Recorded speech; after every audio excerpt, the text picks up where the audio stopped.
الله الرحمن الرحيم. الحمد لله رب العالمين، نحمده ونستعينه ونستغفره ونعوذ بالله من شرور أنفسنا ومن سيئات أعمالنا، من يهده الله فلا مضل له ومن يضلل فلا هادي له.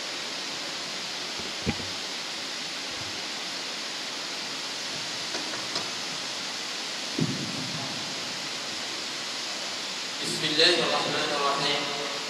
الحمد لله رب العالمين، نحمده ونستعينه ونستغفره ونعوذ بالله من شرور أنفسنا ومن سيئات أعمالنا، من يهده الله فلا مضل له ومن يضلل فلن تجد وليا مرشدا. اللهم صل وسلم وبارك على سيدنا وحبيبنا وشفيعنا وقرة عيننا محمد وعلى آله وصحبه أجمعين.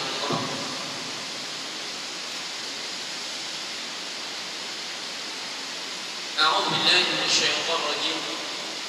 قال إنما أشكو بثي وحزني إلى الله وأعلم من الله ما لا تعلمون. قال إنما أشكو بثي وحزني. Maka Yakub berkata, ashku basti, aku mengadu. Qala innama ashku basti.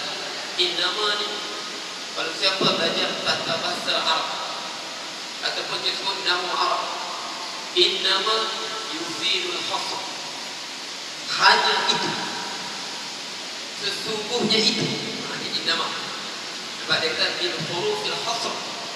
Innama, kalau kita belajar nama Arab, innama hanya sahnya, semua hanya sahnya aku. Qala innama ashku basi, sesungguhnya hanya aku hanya mengadu basi, kepritan aku ini, penderitaan aku ini, wa husni ilallah, kesedihan aku ini, ilallah, kepada Allah. Jadi hanya kepada Allah aku begitu. Innama ashku basti wa husni. Ini sebab dalam kisah Quran, apa dia menceritakan kisah, bukan hanya sekadar bercerita, tapi untuk pengajaran kepada kita. Inilah sifat orang beriman. Innama ashku basti wa husni ilallah,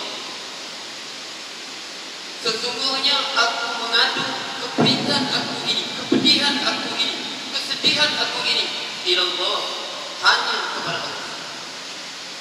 Wa a'lamu minallahi ma la ta'lamun. Nabi Yakub kata, aku mengetahui daripada Allah apa yang kamu tidak tahu. Kamu celah. Aku mengetahui daripada Allah apa yang kamu tak tahu. Setelah anak dia komplain pada dia, qalu tallahi tafta'u tadhkuru Yusuf hatta takuna haradan aw takuna min al-halikin. Kau terus ingat Yusuf, berapa puluh tahun telah dia hilang pada kita, ingat lagi. Tapi dia kata, innama ashku basti wa husni ilallah wa a'lamu minallahi ma la ta'lamun. Aku mengetahui pada Allah apa kamu tidak tahu. Dia tahu Yusuf hidup. Si bapa Nabi Yakub alaihissalam, biarpun berpuluh tahun dia tak bertemu anaknya, tapi dia tahu anaknya masih hidup. Sebab mimpi anak tadi, dia akan datang sujud kepada anaknya. Dia akan datang, isteri akan datang, anak-anak akan datang sujud kepada Nabi Yusuf. Sebab kita sebut syariat sebelum kita sujud kepada makhluk dibenarkan. Iblis, Allah perintah malaikat, Allah perintahkan sujud pada Adam. Yakub alaihissalam sujud kepada Yusuf bersama putera-puteranya. Tapi syariat kita tidak. Sebab apa? Rasulullah sebut Suatu Mu'adz bin Jabal radhiyallahu anhu balik dari Syam. Dia tengok orang Syam, orang Kristen Syam, mereka sujud kepada pendeta mereka. Mereka sujud kepada pendeta mereka. Jadi Mu'adz balik-balik terus sujud depan Rasulullah. Sujud kepada Rasulullah. Ma hadza ya Mu'adz? Ma hadza? Apa ini Mu'adz? Tiba-tiba kau sujud pada aku ni. Dia kata, aku tengok orang Syam, mereka sujud pendeta mereka. Kau menjauh lebih mulia daripada pendeta mereka. Jadi kau belum sujud. Jadi Rasulullah kata apa? Fala taf'alu. Jangan kamu buat begitu. Tak boleh. Lau kuntu amiran ahadan an yasjuda li ahadin. Kalaulah dalam syariat aku ini, dalam syariat kita ini, syariat kita dibenarkan seseorang sujud kepada orang min dunillah selain pada Allah, dibenarkan sujud selain pada Allah, la amartul mar'ata an tasjuda li zawjiha. Nescaya aku perintahkan isteri sujud kepada suaminya sebagai tanda penghormatan. Bukan sujud ibadat. Sujud ibadat hanya pada Allah. Ini sujud penghormatan. Beza sujud penghormatan dengan sujud ibadat. Begitu juga kita berdiri dalam solat, kita berdiri wa qumu lillahi qanitin. Berdirilah pada Allah dengan penuh khusyuk. Dengan makhluk kita berdiri, kita hormat orang berdiri. Diri kepada makhluk, berdiri penghormatan, tahiyat, penghormatan, berdiri kepada Allah, berdiri sebagai satu ibadat yang mempunyai segala sifat-sifat rububiyah. Ini beza. Tapi walaupun itu ulama sebut, bahkan ulama sebut dalam syariat kita, sesiapa yang sujud pada makhluk hukum dia kafir. Sebab apa kafir? Karena tasyabbuh bi ibadatil kafirin. Karena dia menyerupai perbuatan orang kafir, iaitu ibadat orang kafir. Haram. Bukan saja haram, bahkan ulama kita hukum sesiapa yang sujud pada makhluk hukum dia kafir. Sebab apa?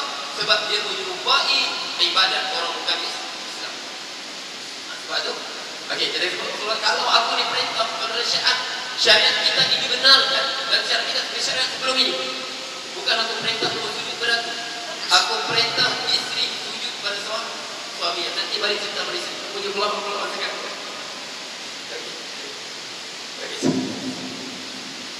Jadi akhir Nabi Yusuf dia kata, Nabi Yusuf kata apa? Ya bani yadhabu fatahassasu min Yusuf wa akhihi wa la tay'asu min rawhillah innahu la yay'asu min rawhillah illa al-qawmul kafirun. Ya bani, wahai putra-putra Nabi Yusuf, Nabi Yaqub yakin Nabi Yusuf masih hidup. Dia yakin Nabi Yusuf masih hidup, Bunyamin masih ada, dan mereka semua akan balik pada dia, akan kembali pada dia. Jadi kata, ya bani yadhabu, wahai putra-putraku, idhabu, pergilah kamu, pergi. Fatahassasu min Yusuf wa akhihi, kamu pergi cari Yusuf dan saudara, pergi cari. Pergi balik tempat kamu kehilangan Bunyamin, balik Mesir, pergi balik Mesir, pergi balik. Pergi kamu cari di mana Yusuf sekarang. Biarpun berpuluh tahun dia hilang, jangan putus asa. Fala tay'asu min rawhillah, janganlah kamu semua berputus asa dengan rahmat Allah. Innahu la yay'asu min rawhillah illa al-qawmul kafirun. Kerana tidak berputus asa dengan rahmat Allah, tidak berputus asa dengan rahmat Allah melainkan golongan yang kafir. Daripada ayat inilah sebahagian ulama menghukum sesiapa yang membunuh dirinya, mati bunuh diri, dia dihukum sebagai kafir, dihukum murtad. Tidak boleh, ini kan sebagian ulama, bukan semua. Berdasarkan ayat ini, innahu la yay'asu min rawhillah illa al-qawmul kafirun, sesungguhnya tidak berputus asa dengan rahmat Allah melainkan orang kafir. Sebahagian ulama berdasarkan ayat ini dan juga sebuah hadis yang lain yang mana maksudnya sesiapa yang membunuh dirinya dengan besi, maka besi ditusuk pada dirinya sampai bila-bila dia kiamat. Siapa yang bunuh dirinya dengan dia terjun kepada gunung, begitulah dia terbolak-balik di gunung sampai waktu dalam neraka buat selama-lamanya. Siapa yang membunuh diri dengan minum racun, racunlah di tangan dia minum buat selama-lamanya dalam neraka. Khalidan fiha, kekal dalamnya. Dengan ayat ini, dengan hadis ini, sebagian ulama bukan semua ya, sebagian ulama menghukum sesiapa yang membunuh diri, dia dihukum sebagai murtad. Sebab apa? Sebab dia telah berputus asa dengan rahmat Allah. Mengapa dibunuh diri? Sebab kecewa, putus asa. Sedangkan Allah sebut, innahu la yai'atu min rawahillah illa al-qaumul kafirun. Tidak berputus asa dengan rahmat Allah mereka golongan yang kafir. Jadi mengapa dia bunuh diri? Dia berputus asa dengan rahmat Allah. Jadi hukum dia kafir. Berat dengan ulama tegas sekali. Dia kata sesiapa yang bunuh diri, haram kita solatkan kepada dia, haram dikebumikan di kuburan Islam, hartanya haram diwarisi, tak boleh.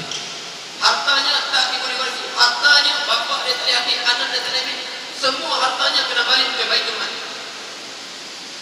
Semua hartanya kena balik ke Baitul Mal sebab dia hukum murtad. Dia tak boleh ditanam di kuburan Islam, tak boleh. Kuburan Kristian tak boleh. Kafir pun tak boleh juga. Sebab sebab dia ada, dia pernah masuk Islam. Gimana dikebumikan?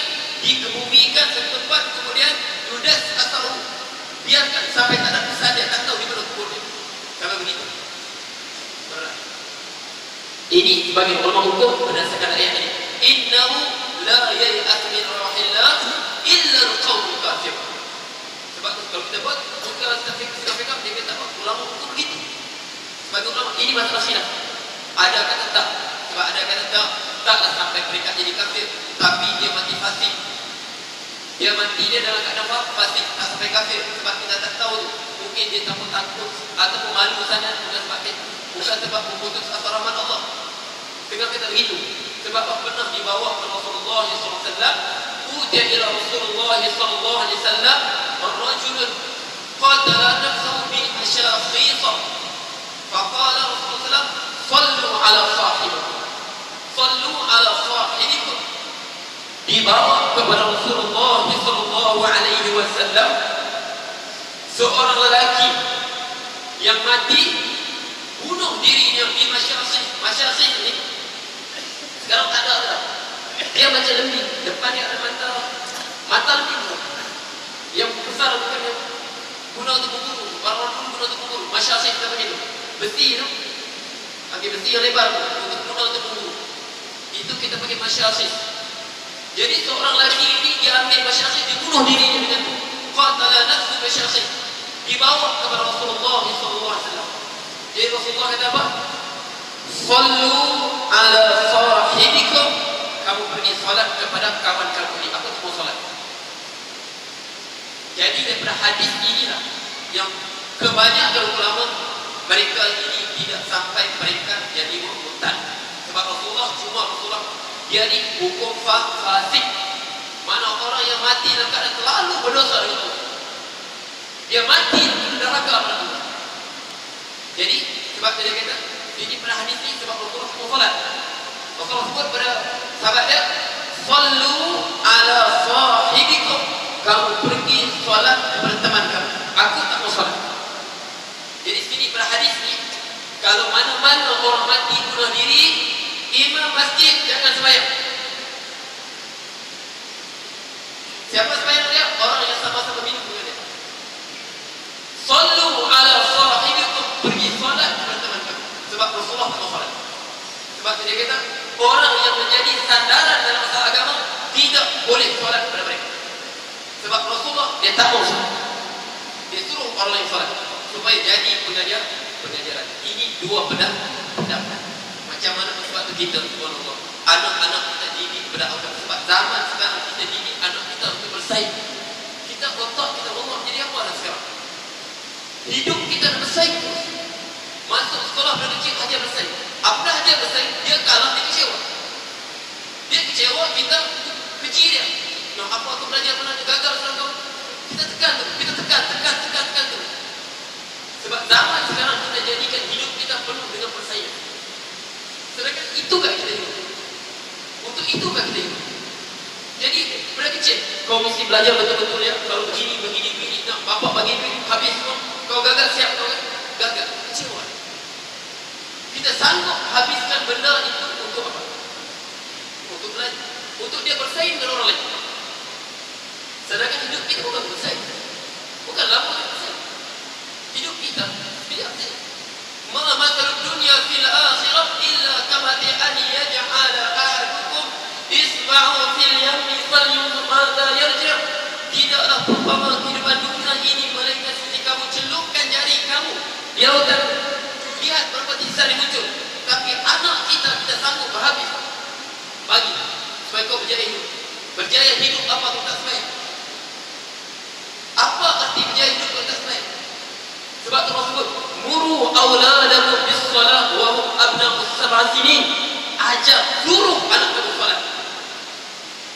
Suruh anak kamu solat mereka umur 7 tahun. Wadribuhum 'alayha wa hum abna'u 'ashar. Pukul mereka kalau mereka bersolat umur 10 tahun. Daripada kecil ajaran kita. Semua ini pada Allah. Kita berjaya, alhamdulillah. Kita gagal, kita bersabar. Semuanya daripada Allah. Ajar akidah pada Allah. Semua berlaku, ingat ya anak, kau pandai itu bukan kerana usaha kau ya. Anugerah Allah pada kita ni bukan ada apa. Kau jangan sangka kau bijak nak ya. Kau rasa dia lebih pada kau ya nak. Kalau Allah nak tarik otak kau bila-bila masa berapa tarik nak. Ajar begitu. Supaya apa? Dia membesar dengan penuh keyakinan. Dia berjaya, dia bersyukur. Dia gagal, dia bersabar. Tidak ada langsung minta untuk bunuh diri macam ramai orang sekarang. Ajar dia sabar. Ajar akidah. Tengah sanggup. Okey, untuk tuition masjid, kira matematik, 120 sanggup. Dia sendiri berkorban, ambil tengah malam. Tapi anak buta Quran. Nak hidup macam mana? Kita benar-benar buta Al-Quran. Sanggup hantar, asalkan fasih bahasa Inggeris. Tapi nak baca Iqra, rancak lagi. Apa sebenarnya berlaku pada kita? Apa sebenarnya berlaku pada kita? Nah, belajar habis sekolah, nak ambil syabu. Ada masalah sikit, ambil syabu. Inikah kehidupan kita nak untuk anak-anak kita? Sebab ajar akidah kecil. Nak semua ni. Sebab ajar mereka akidah. Semua berlaku kita datang ni bukan saja-saja anaknya. Allah hantar kita ni bukan saja-saja ya. Allah bagi kau cerdik bukan saja-saja anaknya. Semua, ini semua bagi apa berlaku itu semua kehendak Allah. Ajar mereka agar inilah Allah maksudkan. Alladzina idza asabatuhum musibatun qalu inna lillahi wa inna ilaihi raji'un. Golongan apabila timpa musibah, datanglah musibah macam mana pun. Miskinkah? Kematian keluarga kah? Gagal perniagaan kah? Gagal dalam perjalanan kah? Gagal perkahwinan kah? Musibah, semua musibah. Datanglah macam mana musibah. Mereka keluar perkataan mereka. Qalu inna lillahi wa inna ilaihi raji'un. Kami ini milik Allah. Inna lillah, kami milik Allah. Daripada Allah kami datang.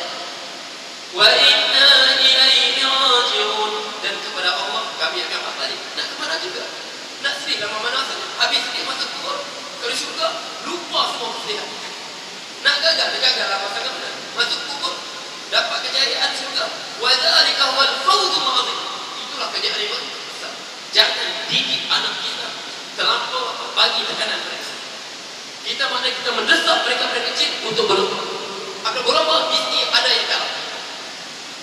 Berlomba pangkat mesti ada kalah. Berlomba gitulah. Berlomba apa-apa, harta benda semua mesti. Apabila nama berlomba tentang dunia mesti ada kalah. Apabila dia kalah dia akan kecewa. Apabila dia kecewa dia tak tidak, dia rasa malu pada orang, dia rasa rendah diri orang. Apa? Bagus untuk sampai hidup. Ulama kita ulama untuk sebagai murtad bunuh diri. Ajar anak. Sayang anak, tengok muka sayang. Tengok muka anak kita sayang. Tengok bagaimana sayang. Kita apa nak jadi pada orang. Sebab Allah sebut ulaika alaihim salawatun rabb. Apa mereka kata? Inna lillah, kami milik Allah. Wa inna ilaihi raji'un, kepada Allah kembali. Allah sebut apa mereka ni? Kita dengar khatib kata, kalau anak kita, diri kita boleh sampai berkata musibah berlaku, inna lillahi wa inna ilaihi raji'un. Innama ashku bathi wa udhri Allah. Nabi kata, aku mengadu keperitan aku, kesedihan aku hanya kepada Allah. Kita adu kepada Allah, dia akan beri ketenangan kepada kita. Kita mengadu kepada Allah, Allah beri ketenangan. Ini janji Allah. Fadhkuruni azkurkum. Ingat aku ingat kamu. Kita dengar, innallaha wa malaikatahu yusholluna 'alan nabi. Sesungguhnya Allah dan para malaikat berselawat pada Nabi. Allah tak berselawat pada Nabi saja. Bukan hanya para nabi saja Allah selawat. Orang ini alladzina idza asabatuhum musibatun qalu inna lillahi wa inna ilaihi raji'un. Orang yang tertimpa musibah dia berkata inna lillahi wa inna ilaihi raji'un. Kami ini milik Allah dan kepada Allah kami kembali. Ulaika alaihim salawatu min rabbihim. Mereka ini Allah selawat ke atasnya. Allah selawat pada Nabi dan Allah selawat pada golongan yang akidah dia begitu, kesabaran begitu. Keluar mulutnya inna lillahi wa inna ilaihi raji'un. Ulaika alaihim salawatu min rabbihim. Mereka ini siapa? Allah berselawat ke atas mereka. Jadi itu kita jaga. Sebab kadang-kadang kita tengok Ustaz, macam mana Ustaz? Anak bukan kita diri, ya Allah, kenapa macam mana kita didik? Memang itu takdir Allah, ya, itu urusan Allah. Tapi kita kata, ya Allah, apa sebenarnya? Di mana kita letak tanggungjawab? Apa kita didik dia selama ini? Sebab itu, subhanallah, anak kita awal mula, apa pun kita kata, nak ajar dia ABC kan. Bagi dia kenal alif bata dulu, pada kenal ABC. Bagi dia kenal akhirat dulu, pada kenal dunia. Bagi dia kenal Allah dulu, sebelum dia kenal harta benda. Ini ABC fasa. Masuk tuition, boleh menghantar, masuk sudah, kelas bahasa Inggeris, pakai bahasa Inggeris. Tapi tunjuk buat apa? Tak tahu. Quran pun tahu, apa terjadi? Sebab tu, mula anak kita, mula dengan Allah. Biar dia kenal Al-Quran pada sebelum dia kenal betul. Biar dia kenal Allah dulu, sebelum dia kenal harta benda. Okay, jadi aku qawli hadza wa astaghfirullah li wa lakum wa lisa'il muslimin. Wabillahi taufiq hidayah. Wassalamu alaikum warahmatullahi wabarakatuh.